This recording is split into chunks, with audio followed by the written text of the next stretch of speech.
Okay, can you guys see the screen? जी sir. Okay. So last time हमने ये देखा था कि multi layer perceptrons can model all kind of function जिनके हमने प्रूफ देखे थे वो थे बूलियन फंक्शंस और क्लासिफिकेशन बाउंड्रीज, यानी एक कॉम्बिनेशन ऑफ परसेप्ट्रॉन्स इवन जिसके अंदर सिर्फ एक हिडन लेयर है। इस तरह की combination of perceptrons can model any Boolean function and it can model any classification boundary. लेकिन हमने ये भी देखा था कि if there is only one hidden layer तो उस हिडन लेयर में अगर आपने ज़रा सा कॉम्प्लेक्स फंक्शन मॉडल करना है तो उस हिडन लेयर में जो नंबर ऑफ परसेप्ट्रॉन्स रिक्वायर्ड होंगे वो एक्सपोनेंशियली इंक्रीज कर जाते हैं। और फिर हमने ये देखा था कि अगर आप एक हिडन लेयर की बजाय ज़्यादा हिडन लेयर्स करते हैं, दो हिडन लेयर करते हैं, दो से ज़्यादा करते हैं, तो आपके नंबर ऑफ परसेप्ट्रॉन्स जो ऐसे मॉडल में हैं, डीप मॉडल में, वो एक्सपोनेंशियली कम हो जाते हैं। ठीक है, तो ये तो हमने लास्ट लेक्चर में किया था। आज हमने सिर्फ ये देखना है तीसरी बात कि किसी भी कंटिन्यूस फंक्शन को भी मल्टीलेयर परसेप्ट्रॉन्स जो है मॉडल कर लेते हैं, और इसको यूनिवर्सल अप्रॉक्सीमेशन थ्योरम कहते हैं, जो कि लेक्चर का नाम भी था कि multilayer perceptrons can model anything या they can approximate anything. Okay, so let's go to continuous functions. Proof के मल्टीलेयर परसेप्ट्रॉन्स किसी भी कंटिन्यूस फंक्शन को अप्रॉक्सीमेट कर सकते हैं।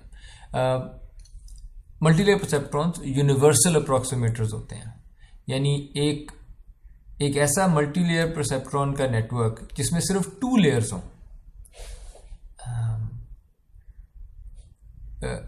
By two layers I mean एक हिडन लेयर और एक आउटपुट की लेयर। ठीक है, सिर्फ ये टू लेयर्स। लेकिन जो आउटपुट है, अब नोट करें कि आउटपुट लेयर को मैं अब परसेप्ट्रॉन नहीं कह रहा, आउटपुट लेयर पे एक लीनियर आउटपुट यूनिट पड़ा है, विच मीन्स कि ये थ्रेशोल्ड नहीं कर रहा होगा। परसेप्ट्रॉन के अंदर आप W transpose X plus B इस तरह करते हैं, तो और फिर उसको थ्रेशोल्ड करते हैं, ये परसेप्ट्रॉन होता है। लेकिन ये जो लीनियर आउटपुट यूनिट है, इसका जो फंक्शन है वो बस यही होगा, W transpose X plus B, that's it. जो भी ये आंसर है, ये ही न्यूरॉन का भी यही आंसर है, परसेप्ट्रॉन का, सॉरी, उस यूनिट का भी यही आंसर है, इसको थ्रेशोल्ड नहीं करेगा। ठीक है, तो एक ऐसा नेटवर्क जिसके अंदर हिडन लेयर में परसेप्ट्रॉन्स हैं लेकिन आउटपुट लेयर में सिर्फ मतलब परसेप्ट्रॉन ही है लेकिन उसको भी काटा हुआ है, वो थ्रेशोल्ड नहीं कर रहा। ऐसा network can uniformly approximate any continuous function to arbitrary accuracy, कि जितना मर्जी एक्यूरेट आपने होना है, to the first decimal place, to the second decimal place, to the third decimal place, to the 10th decimal place, जितना मर्जी आपने इसको प्रिसाइसली अप्रॉक्सीमेट करना है, ये कर लेगा किसी भी फंक्शन को, प्रोवाइडेड कि उस सिंगल हिडन लेयर में रिक्वायर्ड नंबर ऑफ या सफिशिएंट नंबर ऑफ परसेप्ट्रॉन्स मौजूद हो। वही वाली बात कि एक्सपोनेंशियली वाइड अगर हो सकती है सिंगल हिडन लेयर, तो किसी भी नेटवर्क को मॉडल किया जा सकता, किसी भी फंक्शन को मॉडल किया जा सकता है। और इसका एक रफ सा प्रूफ देख लेते हैं। सबसे पहले आप ये देखें कि अगर मैंने एक पल्स जनरेट करनी है, यानी you should concentrate on this part, कि मेरा गोल ये है कि मेरे पास एक इनपुट x आई है, input x is some real number, some scalar value, और मैं चाहता ये हूं कि अगर x अल्फा और बीटा के बीच में है तो फिर मेरा ये जो आउटपुट यूनिट है ये फायर कर दे वरना ना फायर करे। ठीक है, अगर मेरा इनपुट वैल्यू अल्फा और बीटा के बीच में है तो ये पल्स जनरेट कर देगा, वरना ये सोता रहेगा। हाँ ठीक है, अल्फा से अगर कम है तो सोता रहेगा, बीटा से ज्यादा है तब भी सोता रहेगा, लेकिन if it is between alpha and beta तो ये ऑन हो जाएगा। तो this is like a pulse. ठीक है, और ये जो नेटवर्क मैं आपको यहां पे शो कर रहा हूं, लेट्स सी कि ये इस तरह ये जनरेट करता है कि नहीं करता। ये जो पहला न्यूरॉन है ये एक्स को 1 से मल्टीप्लाई करेगा, और जो बायस है वो माइनस अल्फा है, तो इसके पास जो एक्सप्रेशन आएगी वो होगी x minus alpha greater than equal to, अब मैं इसको थ्रेशोल्ड करूंगा greater than 0। If this is greater than equal to 0 then I will output 1, वरना I will output 0, which means कि this neuron fires if x is greater than equal to alpha। और by the way हम इसको ऐसे भी represent कर सकते हैं, if x is greater than equal to alpha। ठीक है, तो एंड पे यही कह रहे हैं हम कि this perceptron will fire if x is greater than equal to alpha।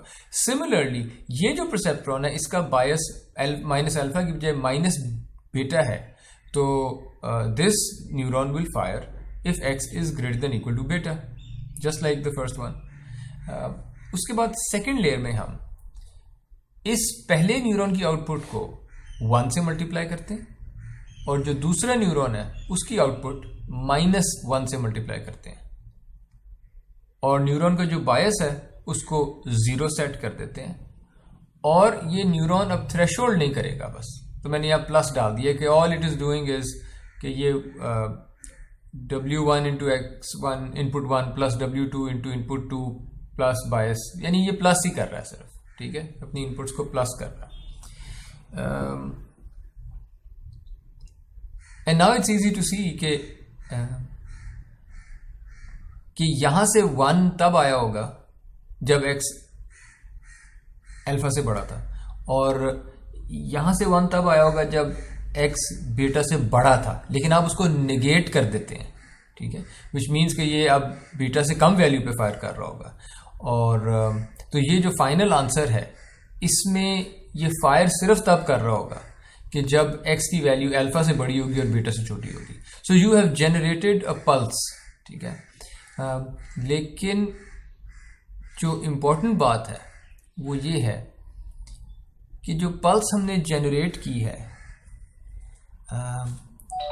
this pulse can be made infinitely wide जब हम बेटा और अल्फा की वैल्यूज ऐसे सेट करते हैं। इफ बेटा minus alpha is infinitely wide, तो ये पल्स भी इन्फिनिटली वाइड होगी, और if beta and alpha are very very close, if they are infinitesimally close, तो आपकी जो पल्स है वो भी इन्फिनिटेसिमली थिन होगी, बहुत ही पतली पल्स होगी। ठीक है, तो are there any questions here?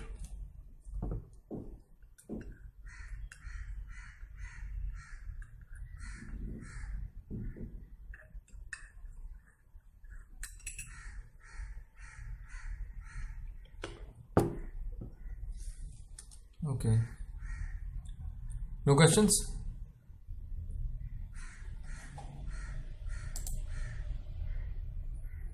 Doctor मुझे आप इसको दोबारा एक्सप्लेन करते हैं, ये जो आपने बीटा वाला परसेप्ट्रॉन है, इससे जो आउटपुट जा रही है वो -1 है, कैन यू एक्सप्लेन? नहीं, it's not the output that is -1, sorry weight -1 as an input दूसरे परसेप्ट्रॉन को क्यों फीड करें जो नहीं फायर करती है? नहीं, ओके, सो आई थिंक शायद मुझे फिगर ज्यादा क्लियरली ड्रॉ करनी चाहिए थी। जो एजेस के ऊपर नंबर्स लिखे हुए हैं वो वेट्स हैं, एज का वेट है। किसी भी एज के ऊपर जो नंबर है, स्पेशली जो एज के बीच में लिखा हुआ है ऑन दी एज, वो उस एज का वेट है, वो इनपुट नहीं है। इनपुट इस न्यूरॉन से जो आ रही होगी, मतलब पहले वाले न्यूरॉन से जो इनपुट आ रही होगी वो या 0 होगी या 1 होगी, ठीक है। इसी तरह इस इनपुट से जो इस न्यूरॉन से जो आउटपुट जा रही है वो या 0 होगी या 1 होगी। उसके बाद उसको मल्टीप्लाई या 1 से किया जाएगा, और इधर उस जो भी वो आउटपुट निकली है उसको मल्टीप्लाई -1 से किया जाएगा। Is it clear? जी बिल्कुल, thank you so much. Okay, इसको आई वुड सजेस्ट कि आप लोग अपने तौर पे इसका एक ड्राई रन करें। In fact most of the figures that I have drawn so far in the course, और जो आगे भी आएंगी, आई वुड हाईली सजेस्ट कि आप इन सारों पे ड्राई रन खुद किया करें और वेरीफाई कर लिया करें जो बातें यहाँ मैं कह रहा हूँ। कभी कभी गलत भी निकल आती हैं। इनफैक्ट जब मैं ये लेक्चर्स प्रिपेयर कर रहा था तो पिछली दफ़ा के लेक्चर्स में आई हैव सीन के कुछ बातें मैंने गलत की हुई हैं। तो please be on your toes, जिस तरह वो कहते हैं, मुश्तरी होशियार बाश। ओके, अब मैं एक नोट करें कि हमने ये देखा था कि ये जो पहले वाला परसेप्ट्रॉन है, all it is doing is it's saying कि अगर x अल्फा से बड़ा है तो फायर कर दो। तो मैं ऐसा करता हूं, मैं अपना जो बायस जो -अल्फा लिखा हुआ था, ये असल में ये यही कह रहा है ना कि मेरा थ्रेशोल्ड असल में अल्फा है। एक तरह से इसको ऐसे भी तो देख सकते हैं कि ये फायर तब करेगा जब x की वैल्यू थ्रेशोल्ड अल्फा से बड़ी आ जाएगी। तो मैं इस न्यूरॉन में ये जो -अल्फा है ना, ये मैं अंदर लिखने लगा हूँ। अगली स्लाइड पे मैंने अल्फा को अंदर ही लिख दिया, ठीक है, और इसी तरह बीटा वो भी मैंने अंदर ही लिख दिया। ये वही परसेप्ट्रॉन है, बस मैं अब वो एरोज नहीं ड्रॉ करना चाह रहा था। वही था कि जो असल में थ्रेशोल्ड बन रहा है वो अल्फा अंदर ही लिखते हैं, जो थ्रेशोल्ड बन रहा है बीटा वो अंदर ही लिखते हैं, ठीक है। इसमें कोई एतराज तो नहीं, मैं सिर्फ एक एरो बचाने के लिए ये कर रहा हूँ। ओके, और आगे जो है वो सारा वैसे का वैसे ही है, एक फिगर, ठीक है, सारा वही है। ओके, आगे जो है मैं अब इस तरह लेके चलूंगा कि जो भी थ्रेशोल्ड है, ये जो माइनस बायस था उसको मैं थ्रेशोल्ड के तौर पे लिखूंगा। अच्छा, अब हम कंबाइन करने लगे हैं पल्सर्स को, यानी मेरे पास जो पहले वाला पल्सर है वो उसका पहला थ्रेशोल्ड है 3 और अगला थ्रेशोल्ड है 4, विच मीन्स कि ये पल्स जनरेट करेगा, ये फायर करेगा whenever x is between 3 and 4, ठीक है। तो इस तरह का सिंबल बन जाए, इस तरह का सिग्नल जनरेट हो जाएगा। और एक और मेरा पल्सर है, वो उसके थ्रेशोल्ड 7 और 8 है, तो वो ऑन हो जाएगा, फायर करेगा जब x की वैल्यू 7 और 8 के बीच में है। Okay, great. और इसलिए मैंने इनको ये ग्रे रेक्टेंगुलर बॉक्सेस में मैंने ड्रॉ कर दिया है कि इसका पूरा मैंने नाम रख दिया है कि this thing here is a Pulsar, this Pulsar 3,4 कि x अगर 3 और 4 के बीच में है तो फायर करेगा। पल्सर 7,8 अगर x 7 और 8 के बीच में है तो ये फायर करेगा। उसके बाद मैं एक और लेयर ऐड कर रहा हूं और उसके अंदर मैं पहले वाले पल्सर की आउटपुट को 5 से मल्टीप्लाई कर देता हूं। अगर मैंने 1 से मल्टीप्लाई कर दिया होता, 1 से, और दूसरे वाले की भी आउटपुट को सिर्फ 1 से ही मल्टीप्लाई कर दिया होता, तो आपके पास एक सिंपल सा सिग्नल आ जाना था जो 3 और 4 पे भी 1 हो जाता और 7 और 8 पे भी 1 हो जाता, ठीक है। लेकिन अगर आपने 5 से मल्टीप्लाई कर दिया है तो ये 3 और 4 पे जब 1 देता था उसको 5 से मल्टीप्लाई करके वहां 5 देने लग जाएगा, ठीक है। और इसी तरह इधर 3 से मल्टीप्लाई कर दिया है तो ये न्यूरॉन जो 7 और 8 पे 1 देता था वो 7 और 8 पे अब 1 into 3 3 देने लग जाएगा.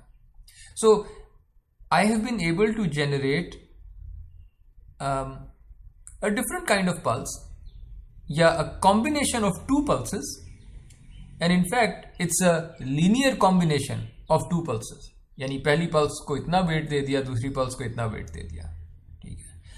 और हम ये देख चुके कि यानी इस तरह के दो पल्सर्स अगर मैं उनकी लीनियर कॉम्बिनेशन ले लूं तो यू कैन वेल इमेजिन कि मैं किसी भी तरह की कितनी भी वाइड, पहली पल्स जितनी मर्जी वाइड हो, दूसरी पल्स जितनी मर्जी वाइड हो, जितनी मर्जी थिन हो, दोनों फर्क इनकी विड्थ भी हो सकती है. और पहली पल्स जो है वो 5 की बजाय 500 कर दूं, दूसरी पल्स 3 की बजाय -300 कर दूं, तो मैं किसी भी तरह का एटलीस्ट 2 पल्सेस वाला सिग्नल बना सकता हूं. इस बात पे कन्विंस्ड हैं आप कि now I can make any signal that contains 2 pulses. Sir हम डिसाइड कैसे करेंगे कि हमने 5 सेलेक्ट किया या 3, ये वैल्यूज कैसे सेलेक्ट करेंगे? ये सेलेक्ट करेंगे जब आप मुझे कहेंगे कि मुझे जी इस तरह की पल्स जनरेट करके दें. अगर आप मुझे कहते हैं कि मुझे 3 और 4 पे -20 चाहिए सिग्नल, तो मैं यहाँ पे -20 से मल्टीप्लाई कर दूंगा. यानी whatever signal you give me now, यानी देखें ना, ये परसेप्ट्रॉन्स की जो कॉम्बिनेशन है ये एक चैलेंज थ्रो कर रहे हैं कि मुझे अब कोई भी फंक्शन दे दें. यानी फिलहाल मैं क्या चैलेंज ये है कि कोई भी 2 पल्सेस वाला सिग्नल दे दें, मैं कर दूंगा मॉडल. और मैं उसका आपको शो कर रहा हूं कि आप अब 5 की बजाय कुछ और कह देते, मैं यहाँ पे वो चेंज कर देता. आप 3 और 4 की बजाय कुछ और कह देते, मैं 3 और 4 की बजाय यहाँ पे वो चेंजेस कर देता 3 और 4 पे. ठीक है. तो 2 पल्स वाला कोई भी सिग्नल जनरेट कर दूंगा. Are you guys convinced? जी सर. ओके, आगे चलते हैं. तो अब अगर आप मुझे कहते हैं नहीं ज्यादा पल्सेस जनरेट करनी है, इनफैक्ट आप मुझे पल्सेस नहीं देते, आप मुझे एक एक्चुअल कंटिन्यूअस फंक्शन दे देते हैं, this blue line, blue curve over here. आप मुझे कहते हैं कि I want your combination of perceptrons to approximate this blue curve. तो बिल्कुल जैसे इंटीग्रेशन में आप एरिया अंडर द कर्व करते थे, और उस एरिया अंडर द कर्व में भी आप रीमान सम्स लेते थे, यानी आप स्ट्रिप्स लेते थे, और उन स्ट्रिप्स का जो एरिया होता था उस एरिया को आप कहते थे कि अच्छा ये मेरे कर्व का एरिया है. तो मैं बिल्कुल वैसी चीज़ ही करूँगा, लेकिन मैं एरिया मालूम नहीं कर रहा. मैं बस ये कह रहा हूँ कि मेरे पास ये जो एक स्ट्रिप है, दिस इज अ पल्स. यानी let's look at pulse number 5. ठीक है, पल्स 5 जो जहां लिखा हुआ है, पल्स 5 क्या कह रही है? पल्स 5 कहती है कि I will stay silent all the time, लेकिन जैसे ही इनपुट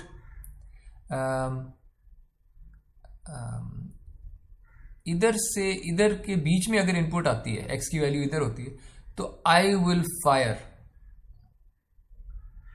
ठीक है, और मैं एक ऐसी पल्स जनरेट करूंगा जिसकी वैल्यू लेट्स से K5 यहाँ पे है, ये वैल्यू जनरेट हो जाएगी. और उसके बाद अगर x बड़ा है तो आई विल जस्ट स्लीप.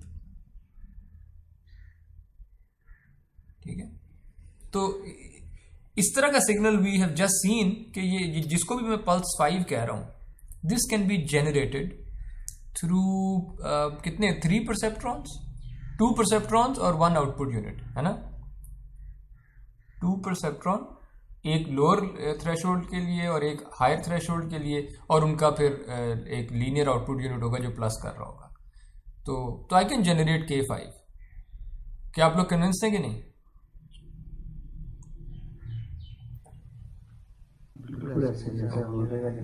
ये हो जाएगा. और K5 जो वैल्यू है ये कहां से आ रही होगी? जो भी फंक्शन की वैल्यू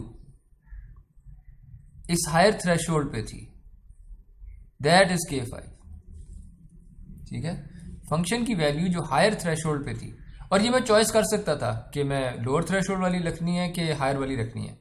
दोनों का अपना अपना एरर है अप्रोक्सीमेशन का. तो लेट्स से कि हमने राइट साइड वाली रखनी है, कि जो भी फंक्शन की वैल्यू हायर थ्रेशोल्ड पे थी उस वैल्यू के बराबर मैं K5 को रख देता हूँ, और दैट्स माय, ये मेरी पल्स का एम्पलीट्यूड होगा। और चूंकि मैंने फंक्शन, सो अब यहां पे मैंने सिर्फ ये किया है, फंक्शन को मैंने सबसे पहले 12 जगहों पे सैंपल किया है, ठीक है। फंक्शन को मैंने 12 जगहों पे सैंपल किया है। इनफैक्ट आई थिंक 13 जगहें बनेंगी, ये एक्चुअली 13 जगहें, क्योंकि K1 की लोअर थ्रेशोल्ड भी चाहिए, तो K1 का जो लोअर थ्रेशोल्ड है वो 13वां बन जाता है, आई थिंक सो, या। सो फंक्शन को मैं 13 जगहों पे सैंपल कर रहा हूँ, ठीक है, यूनिफॉर्मली स्पेस्ड। अगर यूनिफॉर्मली स्पेस नहीं भी करनी, मर्जी है, पर जनरली हम यूनिफॉर्मली स्पेस कर देते हैं।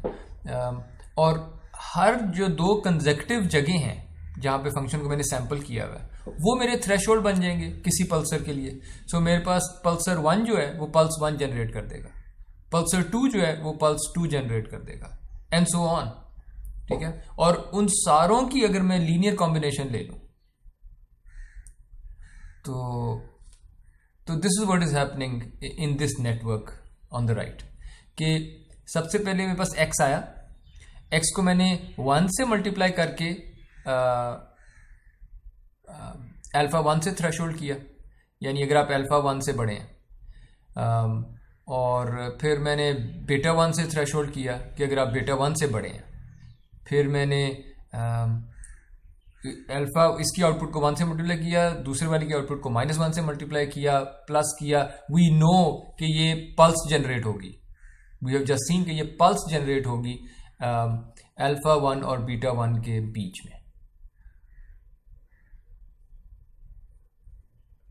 अल्फा 1 और बीटा 1 के बीच में पल्स जनरेट होगी जिसका एम्पलीट्यूड 1 होगा, और फिर उस 1 को मैं मल्टीप्लाई कर देता हूं K1 से, तो अब वो पल्स जो जनरेट हुई है वो K1 एम्पलीट्यूड की होगी। और ये K1 वैल्यू कहां से आई थी? ये फंक्शन की जो सैंपल किया था मैंने, ये उसका वो हायर थ्रेशोल्ड था। हायर थ्रेशोल्ड पे फंक्शन की जो वैल्यू थी वो K1 थी। तो मुझे फंक्शन बता रहा है कि जो भी फंक्शन चाहता है कि यहाँ पे ये वैल्यू होनी चाहिए, वो मैं यहाँ K1 मल्टीप्लाई कर देता हूँ। तो continuing in the same when मैंने पल्स 1 जनरेट कर दी, K1 से मल्टीप्लाई कर दिया, मैं पल्स 2 भी जनरेट कर दूंगा और उसको K2 से मल्टीप्लाई कर दूंगा। मैं सारी पल्सेस जनरेट कर दूंगा जितनी भी चाहिए, 12 पल्सेस, ठीक है। आखिरी पल्स जनरेट करता हूँ पल्स नंबर 12, उसको K12 से मल्टीप्लाई कर देता हूँ, और उसके बाद उनका फिर से बस एक सम कर रहा हूँ। So it's a linear combination of those pulses. मेरे पास एक इस तरह की पल्स जनरेट हो जाएगी, कॉम्बिनेशन ऑफ पल्सेस जनरेट हो जाएंगी जो फंक्शन को अप्रॉक्सीमेट कर रहे होंगे। ये ब्लू कर्व एग्जैक्टली मेरे पास नहीं आएगा, पर ये ब्लू कर्व मैं अप्रॉक्सीमेट कर लिया है यूजिंग 12 पल्सर्स, ठीक है। और बिल्कुल जैसे इंटीग्रेशन के अंदर आप अपनी जो रीमान सम्स लेते हैं, जब वो रेक्टेंगुलर स्ट्रिप्स की विड्थ को आप इन्फिनिटेसिमली स्मॉल कर देते हैं, और उसी को इंटीग्रेशन फिर कहते हैं आप, कि अगर इनकी विड्थ इन्फिनिटेसिमली स्मॉल हो जाए, यानी ये जो नंबर ऑफ स्ट्रिप्स हैं या नंबर ऑफ पल्सर्स कह लें इस हमारे केस में, जब ये लार्ज हो जाएगा तो आपकी फंक्शन की अप्रॉक्सीमेशन बेहतर हो जाएगी, जस्ट लाइक इंटीग्रेशन में ये करते हैं आप। तो इधर मैंने इस स्लाइड पे ये फंक्शन की अप्रॉक्सीमेशन अगर करें हम 12 पल्सेस से तो इस तरह की आएगी, लेकिन अगर मैं फंक्शन की अप्रॉक्सीमेशन करूं 18 पल्सेस से तो यू कैन नोटिस के ज़रा बेहतर अप्रॉक्सीमेशन हो गई है। फॉर एग्जांपल यहाँ पे आप देखें कि ये जो पल्स थी,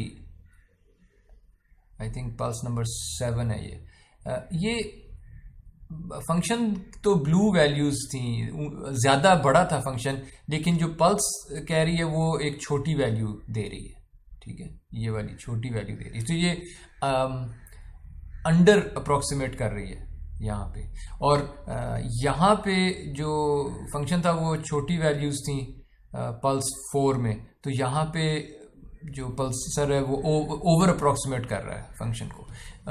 इधर भी जब ज़्यादा पल्सेस कर रहे हैं तब भी ऐसे ही हो रहा है, लेकिन फॉर एग्जांपल यहाँ पे जो अंडर रिप्रेजेंटेशन है वो ज़रा सी कम हो गई है, ठीक है। इसी तरह इधर जो ओवर रिप्रेजेंटेशन है वो ज़रा सी कम हो गई है, सिमिलर टू इंटीग्रेशन, ठीक है। तो जितनी भी ज़्यादा पल्सेस आप कर देंगे उतना ज़्यादा ये फंक्शन बेहतर अप्रॉक्सीमेट होता जाएगा, ठीक है। So that's the universal approximation theorem कि लीनियर कॉम्बिनेशन यानी आखिरी आउटपुट जो है वो सिर्फ सम कर रही है, थ्रेशोल्ड नहीं कर रही।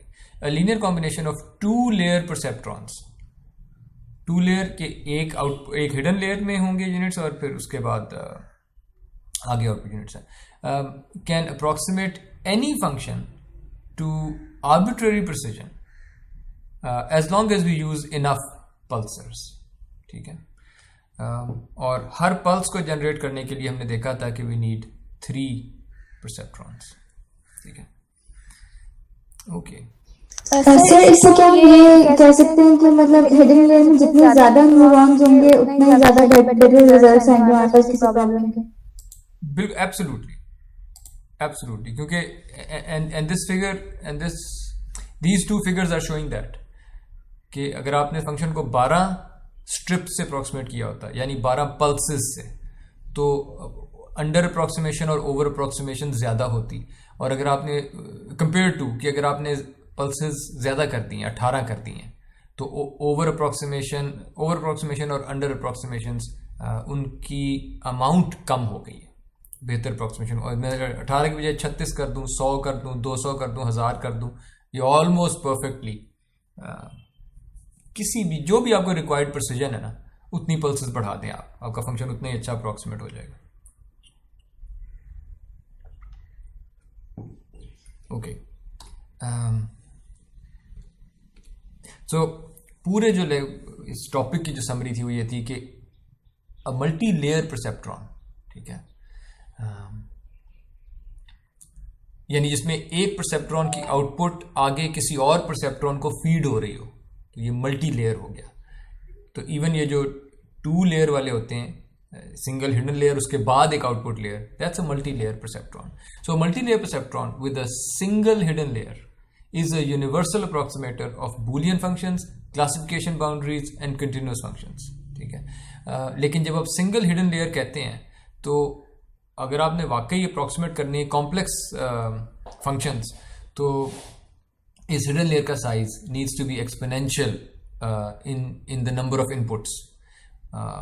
ये हमने बूलियन के केस में देखा था कि 2 to the power n minus 1 2 to the power n minus 1 आपको यूनिट्स चाहिए थे। इसी तरह क्लासिफिकेशन बाउंड्रीज में देखा था कि अगर सिंगल हिडन लेयर से करते तो आपको एक्सपोनेंशियली ज़्यादा सर्कल्स चाहिए थे, और हर सर्कल को रिप्रेजेंट करने के लिए आपको बहुत ज़्यादा लाइंस चाहिए होती हैं। So size of hidden layer needs to be exponentially large. लेकिन अगर आप सिंगल हिडन लेयर की बजाय ज़्यादा हिडन लेयर्स यूज़ कर लें तो वो जो एक्सपोनेंशियली एक्सप्लोड हुए हुए परसेप्ट्रॉन्स थे वो कम हो जाते हैं।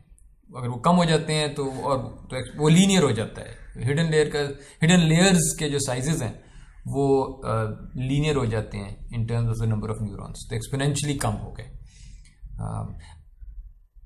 अब हम ये देखेंगे कि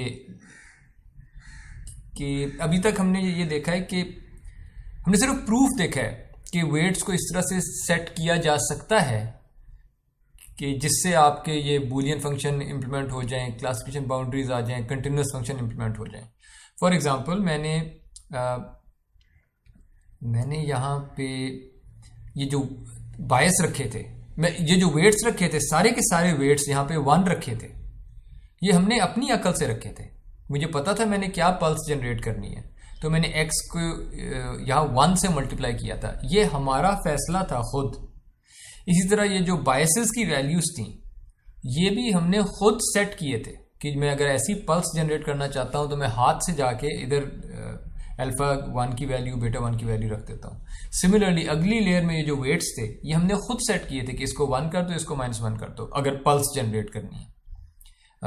फिर यहाँ पे K1 ये हमने खुद सेट किया था कि अच्छा अगर पल्स का एम्पलीट्यूड आपने K1 रखना है तो यहाँ K1 रख दो, अगली पल्स का एम्पलीट्यूड K2 रखना है तो यहाँ K2 रख लो। तो ये सारी चीज़ें हमने खुद सेट की थी। जस्ट टू शो कि ये किया जा सकता है। नाउ व्हाट इफ मैंने खुद नहीं सेट करने ये जितने भी वेट्स थे, आई डोंट वांट टू, जितने भी बायसेस थे, I don't want to set them myself, कि मैं मैनुअली हर फंक्शन के लिए जाके सेट करूंगा। So now comes the machine learning part. Course की जो असल है वो अब शुरू होने लगी है कि अगर मेरे पास एक परसेप्ट्रॉन है तो उसके वेट्स में किस तरह से सेट करूंगा। ठीक है, ये अब हम ये अगले लेक्चर में अब देखते हैं कि how to learn the weights in a perceptron. By the way I say in a perceptron, तो मैं ये बड़े कॉम्बिनेशन ऑफ नेटवर्क्स के बारे में कुछ नहीं कह रहा हूँगा। मैं सिर्फ एक परसेप्ट्रॉन के वेट्स कैसे लर्न होते हैं, हम सिर्फ इसको देखेंगे अगले लेक्चर में। यहाँ तक कोई सवाल जी? क्वेश्चन है तो क्वेश्चन ये है कि जितना पहले बात हुई थी कि अगर जितने ज्यादा परसेप्ट्रॉन रखेंगे या न्यूरॉन रखेंगे अपने तो प्रॉब्लम को सॉल्व करने के लिए कितने बेहतर रिजल्ट आए। जी बिल्कुल।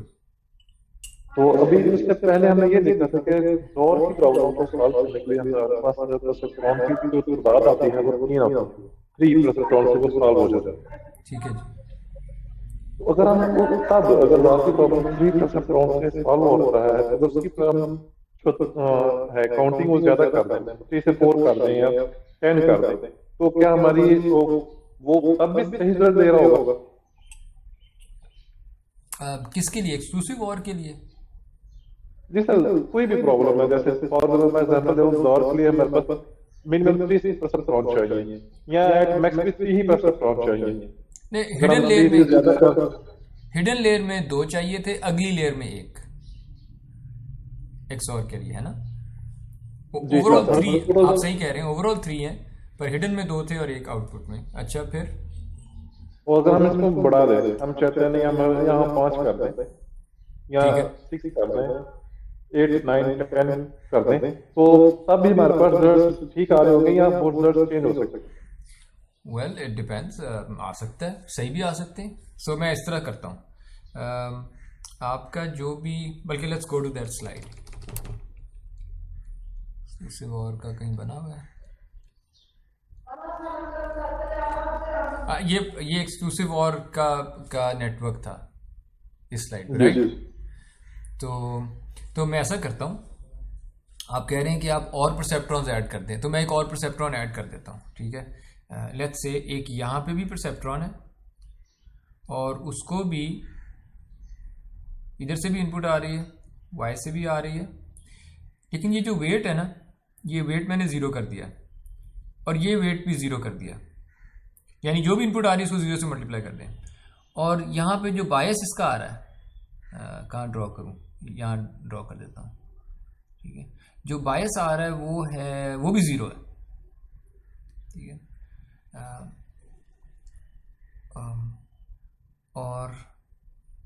और इसकी आउटपुट भी यहाँ फीड कर देता हूँ।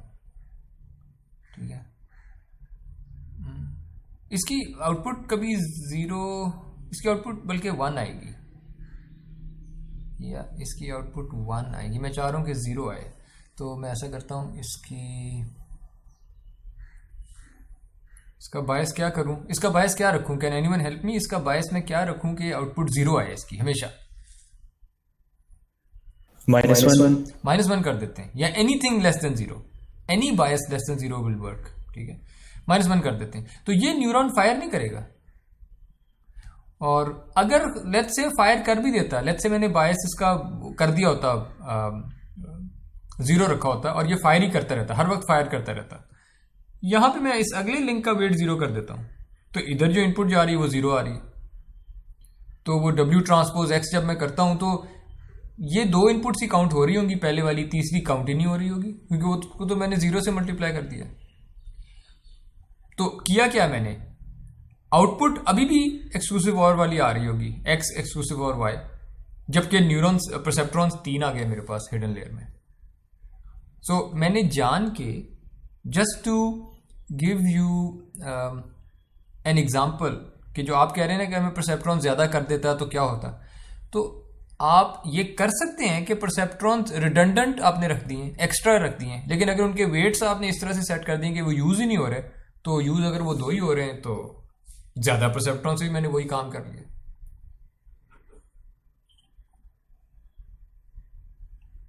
तो सर ठीक है, मतलब जब हम मशीन लर्निंग के टूल वेट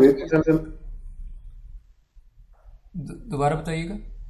तो मैं कहना चाह रहा था हर इनपुट के अगेंस्ट अगर हम न्यूरॉन बना देते तो स्टिल वेट्स के ऊपर लगा के भी सही काम नहीं कर रहे होंगे। हिडन लेयर की बात कर रहा हूँ, अगर हर इनपुट के अगेंस्ट हम एक न्यूरॉन जो है ना बना लेते हैं।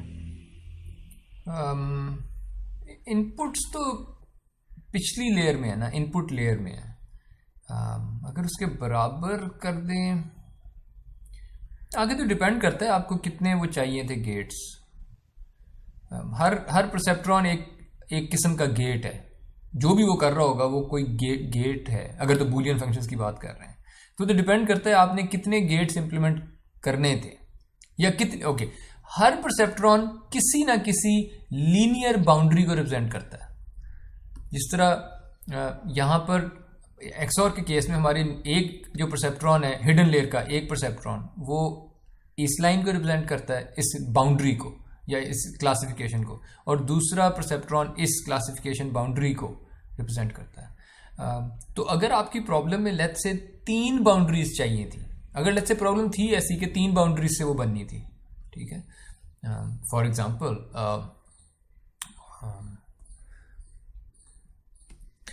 एग्जाम्पल इस तरह की कोई बाउंड्री थी कि इसके अंदर अगर पॉइंट है तो क्लास ये वाली का है, वरना जो क्लास है वो ब्लैक वाली है। तो ये 3 बाउंड्री से जनरेट होनी थी, विच मीन्स कि मुझे 3 परसेप्ट्रॉन्स चाहिए थे, 3 लाइंस और फिर उनका एंड। तो प्रॉब्लम पे डिपेंड करता है, और इस प्रॉब्लम में आपको मिनिमम 3 चाहिए थे। अगर आप ज्यादा परसेप्ट्रॉन्स यूज कर लेते तो करना चाहें तो कर लें, यानी ओके यानी मिनिमम 3 थे, और अगर आप ज्यादा करते हैं तो वो वाले परसेप्ट्रॉन हो सकता है वो इसको इस तरह से मॉडल कर लेता कि वो 4 लाइनें बना देता इस तरह की। वही क्लासिफिकेशन बाउंड्री आपने 4 लाइनों से रिप्रेजेंट कर दी, विच इज फाइन, लेकिन मिनिमम 3 से ये हो सकती थी।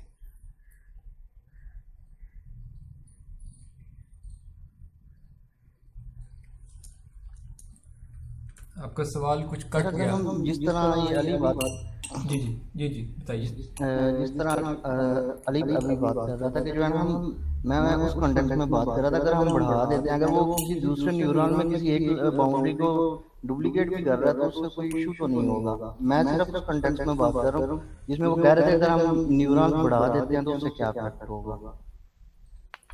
हाँ, ये भी हो सकता है कि डुप्लीकेट कर ले, ये भी हो सकता है कि डुप्लीकेट कर ले। असल में अभी तो हम असली लर्निंग पे गए ही नहीं, अभी तो हम खुद ये वेट सेट करी जा रहे थे, 1 - 1 बायसेस तो हम खुद सेट कर रहे थे। अभी हम सिर्फ ये देख रहे थे कि क्या हम as human beings can we come up with some weights कि जो इस तरह के काम कर सकें। टर्न्स आउट कि हाँ, ऐसे वेट्स हो सकते हैं जिनसे ये क्लासिफिकेशन बाउंड्रीज बन सकें या बूलियन फंक्शंस हम रिप्रेजेंट कर सकें। असल में तो यही होता है जो हम अगले लेक्चर्स में देखने वाले हैं कि असल में तो ये परसेप्ट्रॉन्स अपने वेट्स अब खुद लर्न करेंगे, और उनकी लर्निंग में आपकी बात सही है कि हो सकता है डुप्लीकेट हो जाए, हो सकता है कोई परसेप्ट्रॉन अपने आप को परमानेंटली डेड कर दे कि यार मेरे वेट्स बस मैंने 0 कर लेने हैं और मैं अपनी आउटपुट हमेशा 0 रखूँगा। हो सकता है कि हर न्यूरॉन कहे कि नहीं मैंने ज़िंदा रहना है कभी ना कभी, तो हो सकता है वो अगर एक्स्ट्रा न्यूरॉन्स आपने बनाए हुए हैं, एक्स्ट्रा परसेप्ट्रॉन्स, तो वो एक्स्ट्रा लाइंस भी जनरेट कर ले। जिस तरह इस एग्जांपल में देखा था कि 4 लाइनें बन गई, जबकि प्रॉब्लम जो है वो 3 से भी सॉल्व हो जानी थी। तो ये तो अब देखते हैं कि लर्निंग में क्या होगा, कि वो 3 से करेगा, वो चौथे को यूज़ करेगा नहीं करेगा, एंड सो ऑन। वो अभी हमने देखना है। ठीक है जी।